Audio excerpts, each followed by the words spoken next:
Leadership is lonely. Here are 9 healthy ways to deal with it. If you like the video, give it a thumbs up and comment below about your thoughts on it. For more videos and tips, hit the notification bell and subscribe to our YouTube channel.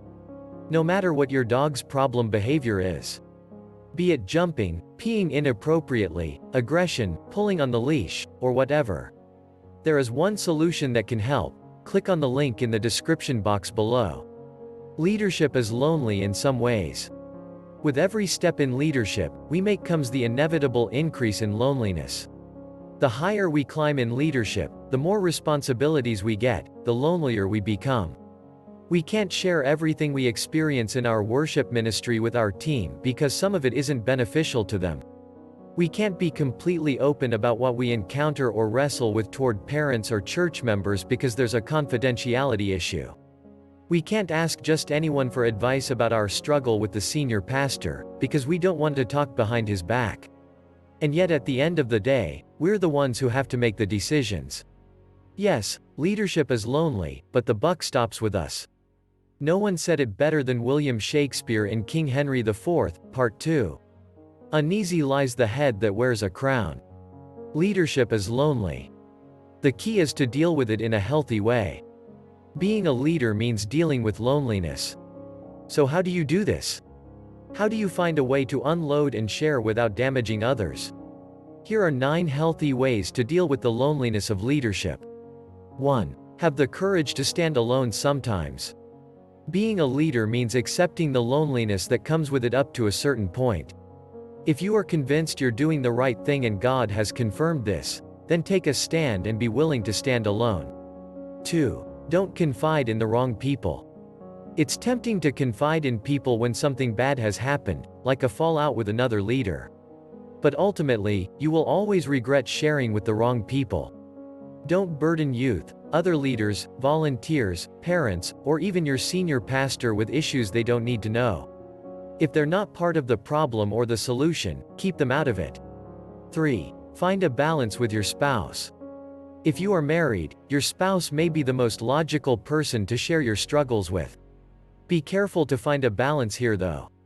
When our church was going through a rough time, my daily rants about what was happening had a huge impact on my husband and negatively affected his view of people and of my job.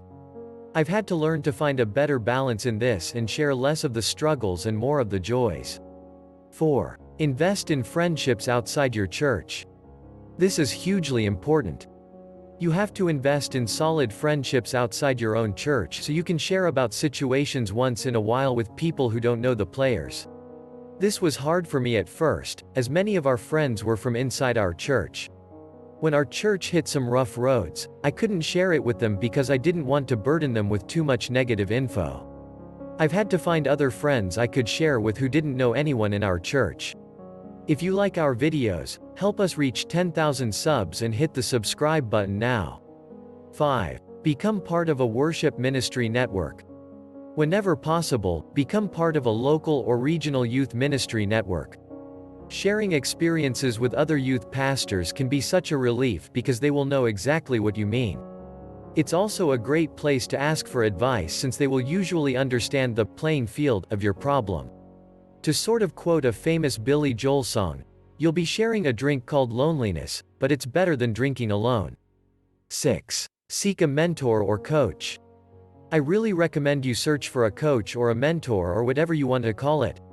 You'll not only be able to share whatever you're dealing with and thus relieve some of your loneliness, but you'll get good feedback and advice at the same time. Right now, I'm mentoring a young guy in my former church. He just struggles with several issues in his role in youth ministry, but he can't share that with most of his friends because they're all in the same church. So we Skype once or twice a week, and he unloads with me. Sometimes, I give advice. Sometimes, I just listen, but the simple fact of being able to talk to someone makes his life easier.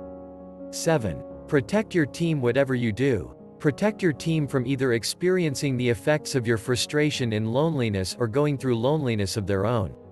Make sure you do not dump your troubles on their shoulders and thus give them too much of a burden to bear. Sure, it's good to be open to a certain point and share with your team.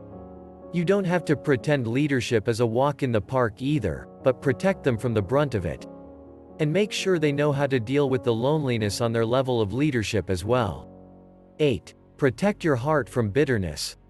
Especially in times of extreme loneliness, it's easy to let your heart grow bitter.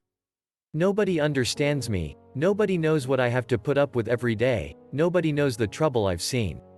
Don't allow your leadership to make you arrogant or bitter. Guard your heart closely in these matters. 9. Share your loneliness with God. Nobody knows the trouble I've seen, nobody knows but Jesus. No matter what you're going through, no matter how deep your feelings of loneliness, never forget that Jesus is right there with you. He knows all about loneliness, about nobody understanding him, about dealing with critics and false accusations, and having to make tough decisions that nobody could help him with. Jesus knows what you're going through at all times, so share your burden with him. You'll find it becomes lighter after that. This is Luke for Christian News Today. Please don't forget to subscribe to our YouTube channel. Thank you for watching.